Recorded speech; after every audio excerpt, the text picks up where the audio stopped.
रमजान की यूं कह लीजिए कि आमद है, इसका मतलब है समोसों और पकौड़ों की भी आमद। हाँ, और अभी जो इससे पहले हमने सेगमेंट किया उसको भी जहन में रखिएगा जी। और अब जो हम बात करने लगे इसको भी जहन में रखिए। Yes yes yes. अब होता क्या है कि रमजान जहां बस रमजान का हमें पता चलता है बस एक हफ्ता भर रह गया है। सबसे पहली चीज जो खवातीन या मर्द हजरात भी घर में खरीदते हैं ना रमजान की शॉपिंग, पहले जाके बेसन उठाते हैं। भाई क्या वजह है, कौन सा ऐसा रिश्ता है रमजान का और बेसन का, ये मुझे आज तक समझ में नहीं आया।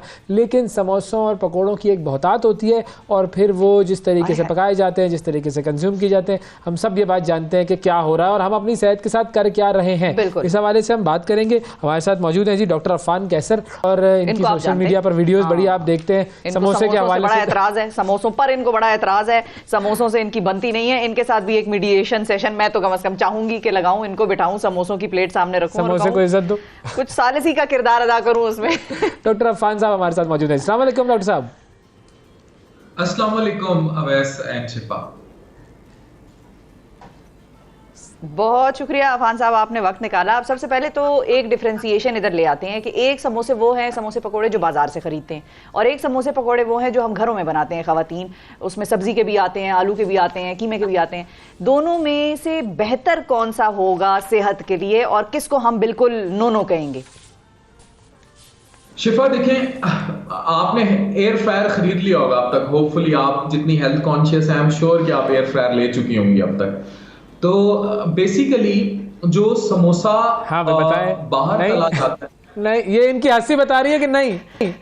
कोशिश मैं कर रही हूँ कि मैं अच्छा एयर फ्रायर लूं। वैसे आजकल एयर फ्रायर में एक दूसरी चीज भी आई है, वो स्टीमर भी आ गया उसमें। अच्छा, तो मैं वो इंतजार कर रही हूँ कि मैं पैसे लगाऊंगी तो फिर एक चीज में मैं ले चुका हूँ, आप बात आगे बढ़ाएं। हाँ। Very good. This is something which is very brilliant and और आप लोगों के से जब ये तवज्जुह से फैलेगी बात तब आम होगी। देखें, जो गंदा तेल होता है ये पड़ा रह जाए, इसमें फ्री रेडिकल्स बनते हैं और ये 3 दफा के बाद दोबारा फ्राई नहीं किया जा सकता।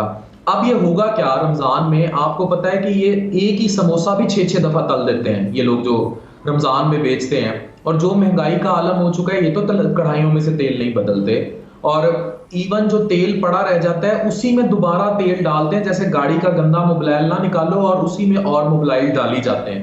तो मुझे बताएं, बाजार से अगर आप ये लेकर खाएंगे तो उसके हेल्थ पे कितने ड्रास्टिक इफेक्ट हैं। मोटापा, फैटी लिवर, ये चीजें एक एस्पेक्ट है। जो दूसरा एस्पेक्ट है उस मिलावट ज़दा मिसालों का, देखिए प्रॉफिट कमाना है ना। ये महीना इन लोगों के लिए ईद होती है, जो समोसे पकौड़े जलेबियां और ये मिर्चों वाली कचूरियां और ये सब कुछ मिर्चें तल के दे रहे होते हैं। तो ट्राई टू अंडरस्टैंड कि इतना ज्यादा बेसन और इस तरह गंदे तेल में तला हुआ बेसन is too much health disaster. ठीक है, और अगर घर में बनाए हुए हो, घर वाले जो लोग खुद खवातीन घर में बनाती हैं समोसे और पकोड़े दोनों, उनका भी बताएं। शिफा, बेसन का इस्तेमाल तो लिमिट रखना चाहिए ना, मतलब अन्नी नहीं मचानी चाहिए। देखिए सुन्नत रसूल भी यही है कि आप खजूर से रोजा अफ्तार करें और उसके बाद डायरेक्ट खाना खाएं। जितने व्यूअर्स मुझे देख रहे हैं मैं उनसे रिक्वेस्ट यही करूंगा कि कोशिश करें कि इन चीजों को अवॉइड करें। रीजन, आपने अपने दिन के most of the time empty stomach रहना है, खाली पेट रहना है।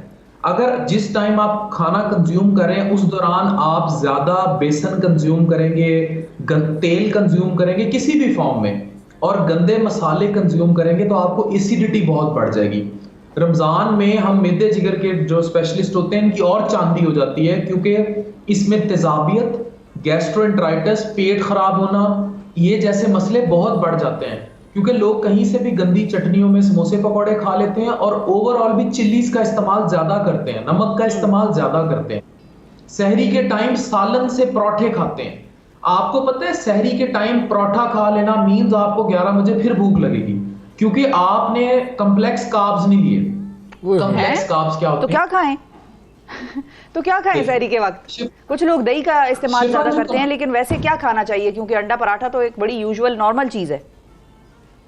हाँ, अब पराठा जो है ना बेसिकली वो इजीली डाइजेस्टेबल कार्ब्स हैं, वो आपको 11 बजे फिर भूख लग जाएगी और अंडा आपको प्यास भी लगाएगा। जो कॉम्प्लेक्स कार्ब्स होते हैं इनमें क्या आता है? इनमें दलिया आता है, ओट मील आता है, इसबगोल के छिलके के साथ दही और स्टीविया का इस्तेमाल, चना चाट जो होती है, या चनों का इस्तेमाल, जो कम्प्लेक्स कार्ब्स हैं, कॉर्नफ्लेक्स हो गए, लो फैट मिल्क में कॉर्नफ्लेक्स डबो के खाएं। ये जो चीजें हैं ये आपको जो एनर्जी है ये स्लो रिलीज करती हैं। पराठा एकदम रिलीज कर देता है आपको, सुबह सुबह तो बड़ा फीलिंग इफेक्ट आएगा, लेकिन 11-12 बजे आपकी वो एनर्जी लेवल कंज्यूम हो जाएगा, आपको फिर भूख लगेगी। अच्छा, यहाँ शिफा में एक और कॉन्सेप्ट अवैस भाई क्लियर करूंगा कि लोग समझते हैं कि अगर हम सहरी के टाइम पराठा खा लेंगे तो हमें कब्ज नहीं होगी क्योंकि तेल लगा हुआ है उसके ऊपर। क्योंकि रमजान में डिहाइड्रेशन होती है तो कब्ज भी बढ़ जाती है, मतलब लोगों को कॉन्स्टिपेशन का इश्यू भी हो जाता है। वो लोग ये समझते हैं कि हम चौपड़ी हुई रोटी या पराठा खाएंगे तो हमें कब्ज नहीं होगी, जबकि ये उल्ट है, वो खाने से कब्ज होगी। रीजन भी क्योंकि वो कार्ब्स जो है उनकी डाइजेशन प्रॉपर उस तरह नहीं होती। अगर हाई फाइबर वाली सूखी रोटी इस्तेमाल की जाएगी वो ज्यादा जल्दी आपके निजाम को दुरुस्त रखेगी, एंड अगेन तेजाबियत भी नहीं होगी, सीने पे भी बोझ नहीं आएगा। सही। अच्छा, अब ये समोसों का भी कोई मुतबादिल बता दें। बहुत सारे लोग ऐसे हैं जो कहते हैं भाई समोसा जो है वो तो होना ही चाहिए, लेकिन अब अगर उन्हें रोकना है तो कोई ऑल्टरनेट देना पड़ेगा। समोसा चाट बड़ी चलती है। अच्छा, मुझे ना इस कौम का समोसों के साथ ऑब्सेशन समझ नहीं आया। इन्होंने ट्रोलिंग भी की, सारा मुझे समझ नहीं आया। अच्छा, मैं पाकिस्तान लेकिन बस करें कैमरा की पाबंदियां ना लगवा देना हम पे। अच्छा, इंडिया में भी यही हालात है, they are very much particular about samosa. बिल्कुल। अच्छा, सही है। हाँ, ये क्यों समझ में नहीं आया ये मुझे भी कि क्या वजह है ऐसी कि हम समोसे को तो अपने कभी कभी वालिदैन से ज्यादा इज्जत दे रहे होते हैं। लेकिन एक सवाल ये भी होता है कि जब हम रोजा खोलते हैं फौरन, हाँ, समोसे का ऑल्टरनेट भी बताएं, और फिर शुगर इन्फ्लक्स जो फौरन होता है अफ्तारी का, उसके भी असरात बताइएगा बॉडी पे। ऑल्टरनेट इज एयर फ्रायर करके बना लें घर में, साफ सुथरा। खवातीन याद रखें, ये जब से फूड पांडा, मैं किसी का नाम उस तरह नहीं ले रहा, लेकिन जब से ये एप्स आई है ना इजीली कि भाई घर में डिलीवरी हो जाती है, या जंक फूड आया है, उससे औरत तो सहल पसंद हो गई है लेकिन उससे घर में बीमारी आई है। इस चीज को समझ लें, तो घर में बनाएं, एयर फ्रायर कर लें। अभी आपने स्टीमर का जिक्र किया, आप स्टीम में बना लें, आप हल्के से ऑलिव ऑयल में एक्स्ट्रा वर्जिन में फ्राई कर लें, घर में ले लें, इट्स वेरी सेफ देन, और लिमिटेड कंजम्पशन करें। अच्छा, दूसरा, आपने जो लाल पानी वाले शरबत की बात की, याद रखें ये जो इतना आप अफ्तारी के टाइम एकदम पानी पीते हैं, एकदम ग्लूकोज आपको लग रहा होता है कम है, इसका भी ये बाल्टियों में बनाए जाते हैं और इस तरह किए जाते हैं, इसका एक्सेसिव इस्तेमाल ना किया जाए। The best drink at iftari is limbu pani, means खुद बनाया हुआ। कैसे? ठंडा पानी, थोड़ा सा काला नमक, एक लेमन। अगर बहुत ज्यादा आपको शुगर की क्रेविंग है तो चीनी की बजाय स्टीविया को इस्तेमाल करें, एक प्लांट शुगर है, इजीली अवेलेबल है पाकिस्तान में। और अगर आप चीनी डालनी चाहते हैं तो थोड़ी अमाउंट में डाली जा सकती है, शीरा मत बनाएं, तो देन इट्स फाइन। ठीक है, शीरा नहीं बनाना, बिल्कुल बिल्कुल सही है। बहुत शुक्रिया अदा करेंगे जी। डॉक्टर अफान हमारे साथ मौजूद थे और बात हो रही थी समोसों और पकौड़ों के इस्तेमाल की, और एक बेजा इस्तेमाल और एक बेहुदा इस्तेमाल हम कर रहे होते हैं, तो खुदारा एयर फ्रायर का बहुत अच्छा आइडिया है जी। सेहत का ख्याल रखिए और इस तरीके से टूट ना पड़े। हाँ, बेक भी कर सकते हैं। मैंने तो एक गोरी खातून थी जो मेरे साथ यूनिवर्सिटी में वहाँ रहती थी, वहाँ रमजान आ गया, हाथ पाँव फूल गए, उन्होंने मेरे कहने पे फ्रिटर्स बनाए, उसको वो लोग फ्रिटर्स कहते हैं, और लेकिन उन्होंने किए बेक, तो वो पकौड़े बड़े तरीके अच्छे हैं। जरूरी नहीं कि हर चीज को आप तो पड़ के जो है वो, बस क्या बोलूं मैं, छोड़ें, आप खुद समझदार लोग हैं नाज़रीन।